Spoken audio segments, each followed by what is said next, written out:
जो है कुछ मोस्ट इम्पोर्टेंट क्वेश्चंस लेकर आए हैं और उन क्वेश्चनों को हम लोग एक एक करके सॉल्व करते हुए चलेंगे। ठीक है, तो क्लास को स्टार्ट करने से पहले प्लीज आप एक बार जो है अपनी क्लास को जो है वो लाइक और शेयर जरूर कर दो। ओके, शुभम आर्मी, ओके, जय वीर तेजाजी महाराज, ओके, जय हिंद, ओके, चलो ठीक है।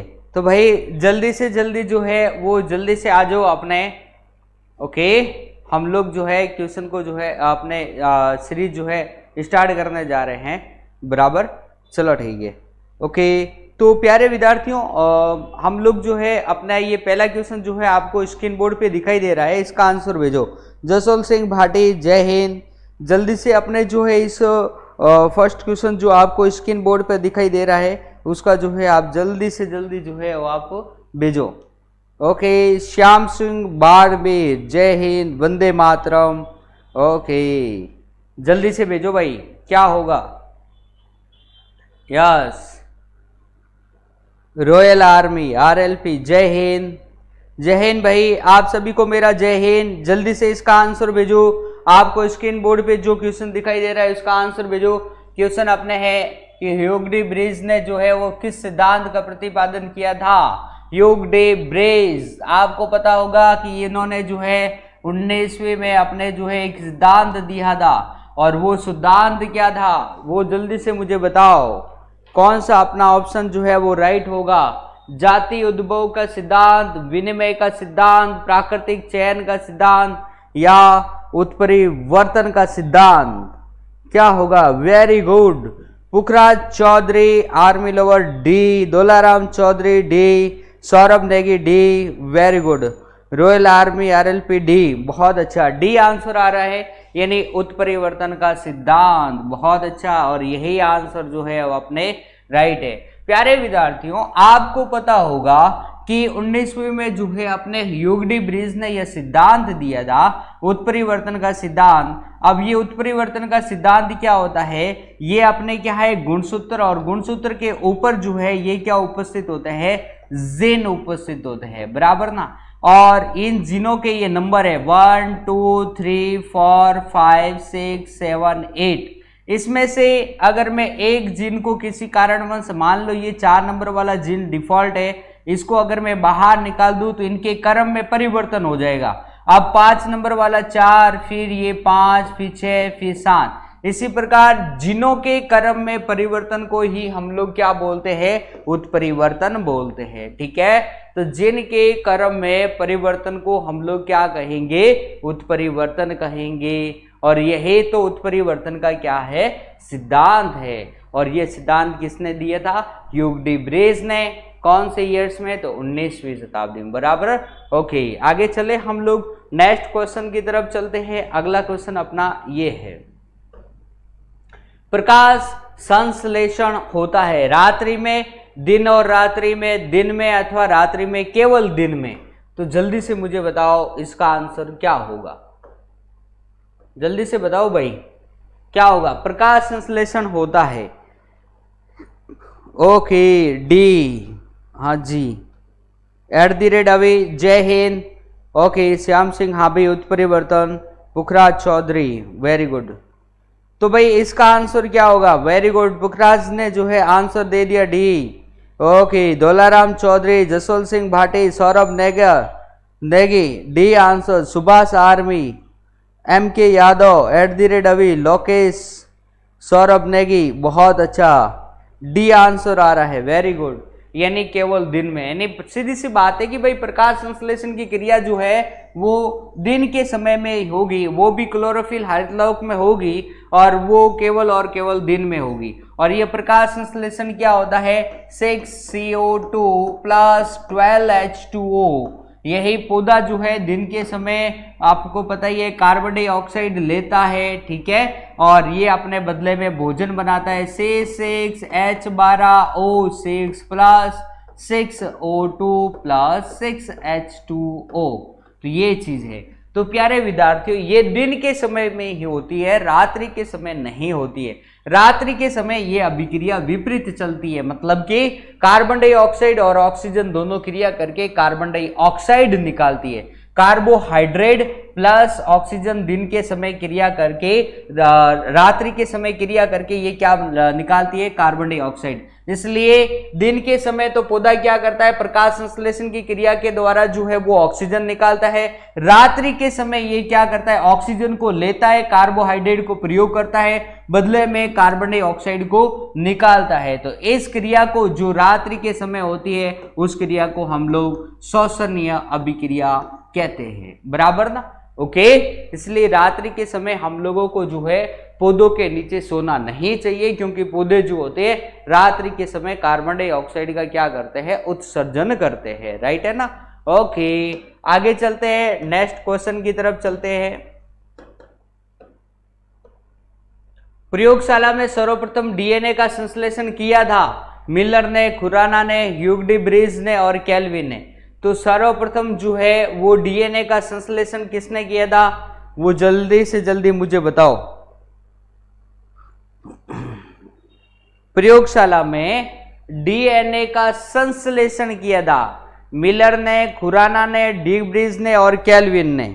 किसने किया था, सुजन सिंह, ओके, जसोल सिंह भाटी का बी आंसर आ रहा है, बहुत अच्छा, वेरी गुड। हरगोविंद खुराना, नाम तो सुना ही होगा, बड़ा ही जाना पहचाना नाम है ये। पुखराज चौधरी, एम के यादव, बी दौलाराम चौधरी, हाँ जी, बहुत अच्छा, वेरी गुड। सभी का आंसर जो है वो क्या है, राइट है। तो प्यारे विद्यार्थियों, आपको पता ही होगा कि प्रयोगशाला में सर्वप्रथम डीएनए का संश्लेषण जो है वो डॉक्टर हरगोविंद खुराना ने किया था, ठीक है ना। ये चीज जो है वो ध्यान में रखना है, बी ऑप्शन इसका जो है वो क्या हो जाएगा, राइट हो जाएगा, ठीक है ना। और डीएनए की जो संरचना जो होती है डबल हेलिक्स मॉडल वाली, वो संरचना जो है वो किसने दी थी, तो वाटसन एंड क्रिक ने दी थी। ये चीज भी ध्यान में रखनी है, वाटसन एंड क्रिक, ओके, बराबर ना, ये चीज समझनी है, बराबर। ओके, आगे चले हम लोग नेक्स्ट क्वेश्चन की तरफ चलते हैं। अगला क्वेश्चन हमारा इस प्रकार से है, कोशिका झिल्ली होती है पारगम्य, अर्धपारगम्य, चयनात्मक पारगम्य और अपारगम्य। तो भाई जल्दी से इसका आंसर भेजो, क्या होगी। कोशिका झिल्ली होती है, कोशिका झिल्ली कैसी होती है, जल्दी से आंसर दो। पारगम्य होती है, अर्धपारगम्य या चयनात्मक झिल्ली होती है, या फिर अपारगम्य होगी, क्या होगी, जल्दी से आंसर दो। हाँ जी, वाटसन एंड क्रिक, हाँ जी, @अभी, बहुत अच्छा, वेरी गुड। दौलाराम चौधरी का आंसर बी आंसर आ रहा है, जसोल सिंह भाटी सी दे रहे हैं, पुखराज, दौलाराम और रॉयल आर्मी, इन सभी का आंसर जो है बी आंसर आ रहा है, अर्धपारगम्य झिल्ली। ओके, जसोल सिंह भाटी, हाँ भाई। तो प्यारे विद्यार्थियों, कोशिका की जो झिल्ली जो होती है ना वो अर्धपारगम्य तो होती है, लेकिन ये चीज ध्यान में रखना, चयनात्मक पारगम्य हम लोग कहेंगे उसको, ठीक है ना, ठीक है ना, चयनात्मक अर्धपारगम्य झिल्ली। वह हाँ, ये चोरी क्वेश्चन जो है थोड़ा सा डिफरेंट है प्यारे विद्यार्थियों, यहाँ पर ये ही अपने अर्धपारगम्य होगी, ठीक है ना। हम लोग इसको देखो, अपने अगर ये आती ना कोशिका झिल्ली, अगर ऐसा लिखा हुआ आता है ना कि चयनात्मक अर्धपारगम्य झिल्ली, तो ये आंसर हो जाता है, चयनात्मक अर्धपारगम्य झिल्ली, तो अपना आंसर होता है, बराबर। ये तो कह रहा है चयनात्मक पारगम्य, पारगम्य मतलब पूरा का पूरा, बराबर ना, तो ऐसा नहीं है, ठीक है ना। चयनात्मक अर्धपारगम्य झिल्ली होती है अपनी कोशिका झिल्ली होती है, यानी बी आंसर जो है वो क्या हो जाएगा, अपना राइट हो जाएगा। ओके, चलो ठीक है, हाँ जी। आगे चले हम लोग नेक्स्ट क्वेश्चन की तरफ। भाई सभी के अब जो है पूछ रहे कि एग्जाम कब होगा, एग्जाम हो जाएगा, बहुत जल्दी हो जाएगा, टेंशन ही मत लो, पहले तैयारी कर लो, फिर पता चल जाएगा एग्जाम होगा कब, एग्जाम हो जाएगा, बस अभी तो तैयारी करो आप लोग। इंसुलिन स्त्रावित होता है अग्नाशय से, यकृत से, पीयूष से और थायराइड से। इंसुलिन कहाँ से स्त्रावित होता है, बहुत सिंपल क्वेश्चन है, जल्दी से इसका आंसर दो, क्या होगा भाई, जल्दी से आंसर दो, इसका आंसर क्या होगा।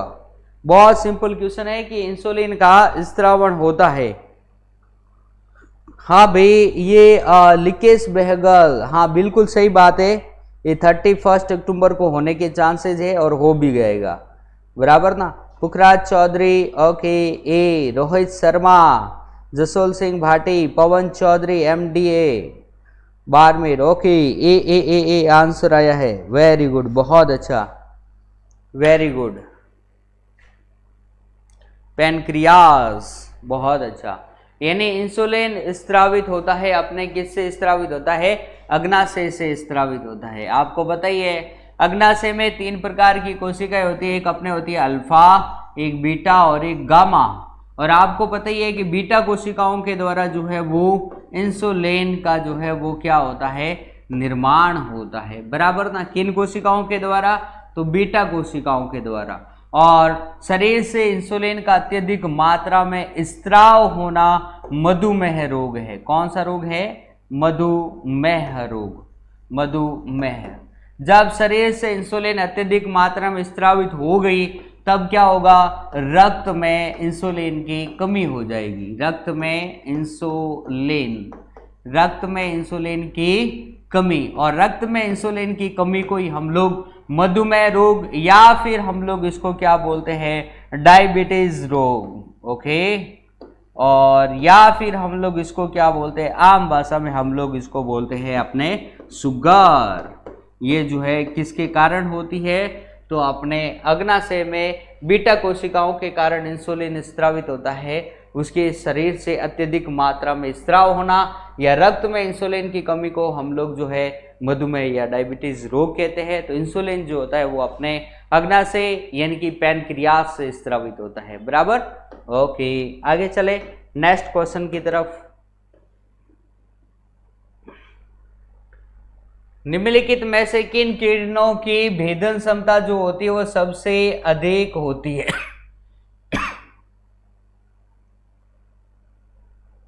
भेदन क्षमता भाई सबसे अधिक किसकी होती है? अल्फा किरणें, बीटा किरणें, गामा किरणें। जल्दी से बताओ, बहुत सिंपल क्वेश्चन है, बहुत सिंपल क्वेश्चन है, ठीक है।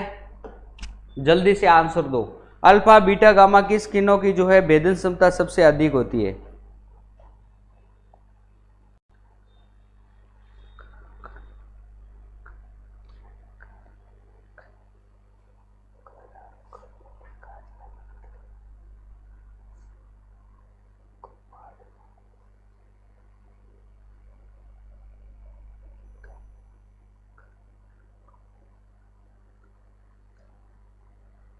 चलो भाई जल्दी से आंसर दो। गामा किरणें, बहुत अच्छा, वेरी गुड। सबके आंसर सही आ रहे हैं। जसवंत सिंह भाटी, पुखराज चौधरी, डोलाराम चौधरी, सुभाष डूडी, लिकेश, बहुत अच्छा। Shyam Singh @ gamma, okay.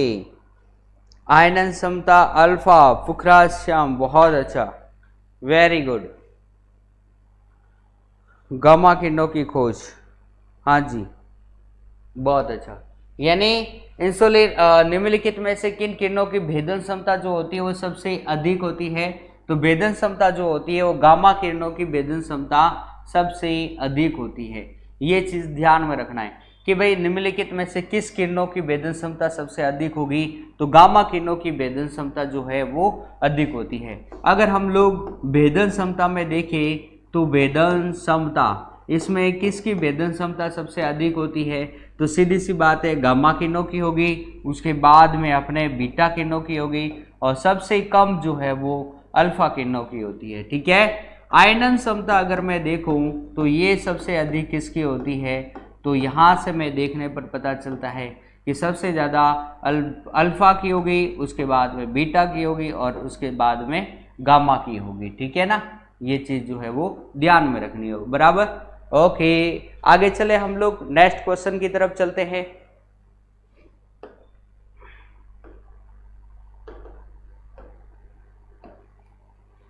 क्षार लिटमस पेपर को बदलता है, भाई जल्दी से बताओ। क्षार जो होता है वो लिटमस पेपर को किसमें किससे बदलता है?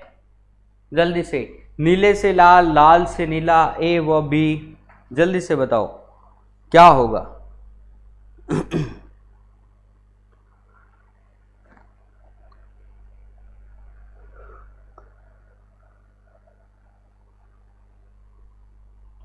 यस, सार जो होता है वो लिटमस पेपर को बदलता है, नीले से लाल, लाल से नीला, ए एंड बी कोई नहीं। क्या होगा answer? Very good, B answer हो रहा है, लाल से नीला। ओके, बहुत अच्छा, वेरी गुड।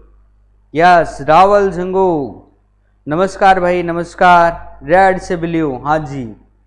ओके, यानी कि क्षार जो होता है ना वो लिटमस पेपर, आपको पता है अम्ल क्या होता है? अनिल होता है, यानी अम्ल जो होता है वो नीले लिटमस पेपर को लाल में बदलता है, ठीक है। इसी प्रकार से सार जो है ना वो उल्टा हो जाएगा, यानी कि लाल को किस में बदलेगा? नीले में बदलेगा, ठीक है। ये चीज ध्यान में रखनी है, यानी कि लाल से नीला, बराबर। ओके, तो समझ में आया ये? Very good. आगे चलते हैं। आयरन पाइराइड का जो है वो सूत्र क्या होता है? तो भाई ये ध्यान में रखना, ये सूत्र जो है आपको लिखवाया गया है और ये मेरी तरफ से आपको होमवर्क में है, ठीक है ना।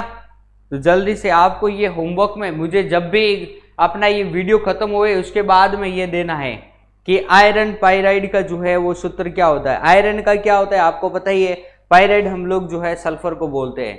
तो इसका सूत्र क्या होगा आपको कमेंट बॉक्स में आंसर देना है। नेक्स्ट चलते हैं, मिट्टी के तेल में रखी जाने वाली धातु कौन सी है? मिट्टी का तेल यानी कि केरोसिन। सर आवाज डबल आ रही है। जी नहीं, आवाज तो परफेक्ट आ रही है भाई, आवाज डबल कैसे आ रही है? बिल्कुल रोहित शर्मा, वेरी गुड, हाँ जी बहुत अच्छा, सही बात है। आयरन पाइराइड, हाँ जी, मूर्खों का सोना, झूठा सोना, बेवकूफों का सोना, वही है, ठीक है। और ये फॉर्मूला क्या होता है? तो आप में से किसी ने तो दे ही दिया, आंसर ही दे दिया, वेरी गुड। पर इसका आंसर क्या होगा वो बताओ। मिट्टी के तेल में रखी जाने वाली धातु कौन सी है? हाँ जी,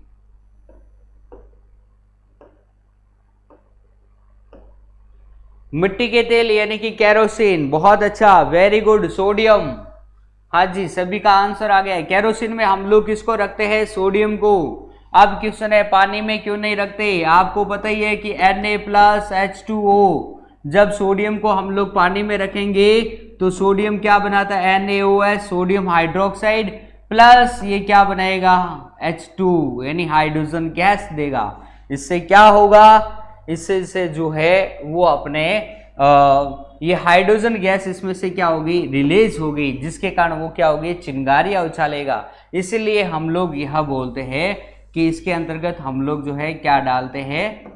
अपने इस सोडियम को हम लोग जो है केरोसिन में रखते हैं, केरोसिन। ओके, आपको पता ही है पानी के अंतर्गत रखेंगे तो क्या निकलेगी? हाइड्रोजन, जिसके कारण सोडियम जो होता है वो ज्वलनशील जो है गुण प्रदर्शित करता है।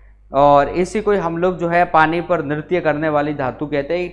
आप समझ गए होंगे क्यों कहते हैं, क्योंकि यह सोडियम को पानी में डालने पर जो है हाइड्रोजन गैस निकलती है, जिसके कारण जो है ये पानी पर छुमछुम करता है और इसी को हम लोग पानी पर नृत्य करने वाली धातु जो है वो कहते हैं। ओके विद्यार्थियों, बहुत अच्छा, वेरी गुड। चलो ठीक है भाई, आगे चलते हैं, नेक्स्ट क्वेश्चन की तरफ चलते हैं। अगला क्वेश्चन क्या है वो देख लेते हैं हम लोग।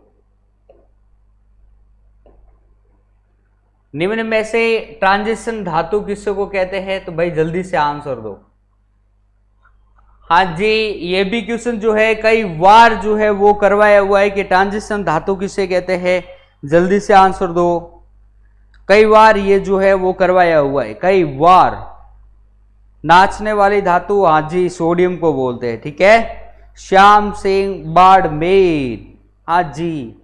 अब इसका आंसर आने दो मुझे मेरे पास, यानी कि कौन सी जो है वो ट्रांजिशन धातु है। वेरी गुड, जसोल सिंह भाटी ने आंसर दे दिया है। सुभाष आर्मी, रॉयल आर्मी, बहुत अच्छा, सभी का आंसर आ चुका है, बहुत अच्छा, वेरी गुड। @ बी यानी कि निकल, बहुत अच्छा, यानी कि निकल को हम लोग जो है क्या बोलते हैं? ट्रांजिशन वाली जो है वो धातु कहते हैं, ठीक है। ये चीज जो है वो ध्यान में रखनी है।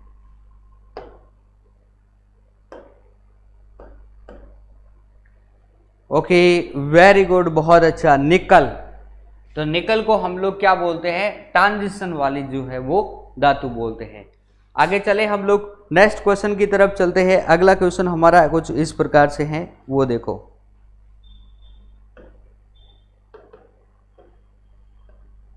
एक नदी में चलता हुआ जहाज समुद्र में आता है, तब जहाज का स्तर पहले जितना होगा थोड़ा ऊपर आ जाएगा, थोड़ा नीचे आएगा, वह ऊपर या नीचे नहीं, नीचे होगा, ऊपर या नीचे होगा, जा सकता है, उसमें रखे भार पर निर्भर करता है। तो जल्दी से बताओ, एक नदी में चलता हुआ जहाज समुद्र में आता है, तब जहाज का स्तर पहले जितना होगा या थोड़ा ऊपर होगा। भाई जल्दी से मुझे इसका आंसर दो। बहुत अच्छा क्वेश्चन है और बहुत सिंपल क्वेश्चन है। आपको पता ही है डेंसिटी पे डिपेंड कर रहा है ये क्वेश्चन, घनत्व पे डिपेंड करता है, बराबर ना। हिंट मैंने दे दिया है, जल्दी से इसका आंसर दो क्या होगा। यस, रॉयल आर्मी RLP जो है आंसर भी दे दिया, B answer, very good Raju Ram. D answer नहीं होगा, रखे बात पर निर्भर करता है। जी नहीं, जसवंत सिंह भाटी बिल्कुल नहीं होगा ऐसा, जी नहीं। डी आंसर तो बिल्कुल नहीं होगा। आपका ये क्वेश्चन जो है आंसर दे रहे हो, ये आंसर बिल्कुल गलत आंसर है। डी आंसर नहीं होगा, बी आंसर होगा। बहुत अच्छा, वेरी गुड, बी आंसर होगा राजा।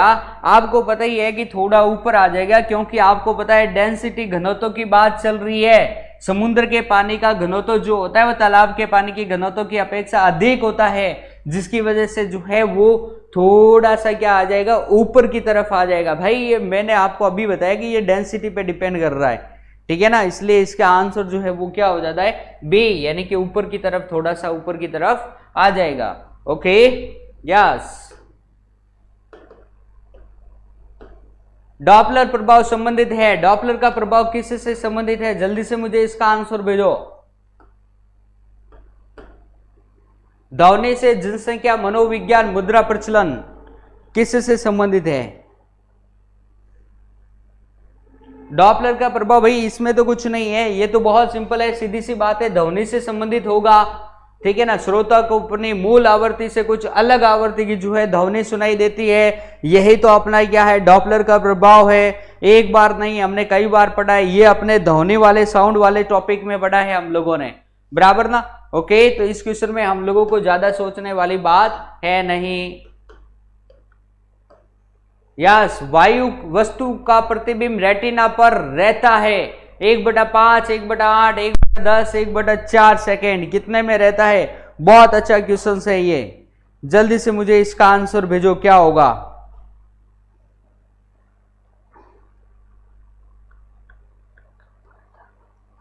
पवन चौधरी, खुश रहो भाई। Okay, very good. Jaswant Singh Bhati का आंसर आ चुका है C, Sheru. Okay, Daularam, Shyam Singh, very good. 1/, very good, बहुत अच्छा, 1/10 सेकेंड तक, ये तो भाई सबको बताए।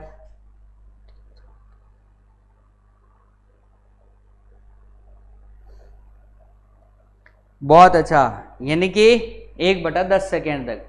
तो भाई रेटिना पर जो वस्तु का प्रतिबिंब अपने रेटिना पर बनता है वो 1/10 सेकेंड तक रहता है, ठीक है, 1/10 सेकेंड तक रहेगा, ठीक है ना। वस्तु का प्रतिबिंब रेटिना पर जो है 1/10 सेकेंड तक रहता है। आगे चले हम लोग।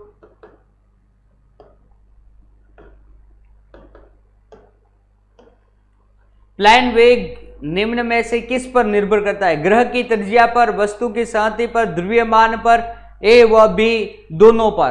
तो जल्दी से बताइए क्या होगा। प्लान वेग जो है वो किस पर निर्भर करता है, प्लान वेग जल्दी से बताओ। वस्तु, ग्रह की त्रिज्या व वस्तु की सतह पर जो है निर्भर करता है, जल्दी से बताओ क्या होगा।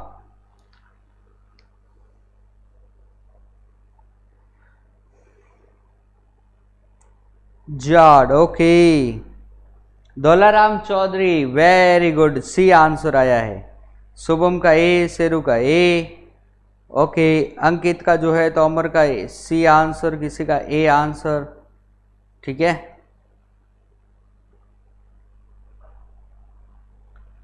ओके, तो प्यारे विद्यार्थियों जिसका सी आंसर आ रहा है द्रव्यमान पर, प्लान वेग जो है वो द्रव्यमान पर डिपेंड कर रही है, तो जल्दी से मुझे रिजल्ट ऑफ द ऑब्जेक्ट क्या होगा जल्दी से बताइए।